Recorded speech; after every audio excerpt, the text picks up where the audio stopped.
Apakah dark side kalau nak start F&B business?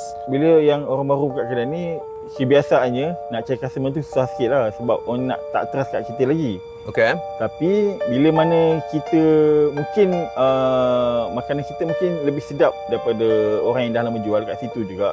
Jadi bila kedai kita ramai orang, menyebabkan yalah rakan lah kita punya rakan yang nak sama-sama meniaga tu.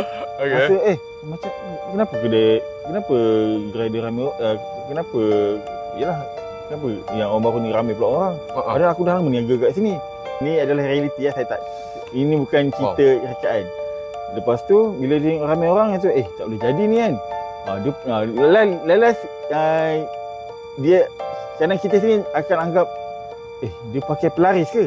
Padahal yang orang tu bijak buat marketing. Dan yang orang lama ni pula guna style lama. Okay. Mengharapkan orang datang. Okay. Mengharapkan makanan sedap tapi harapkan orang datang dan percaya kat dia.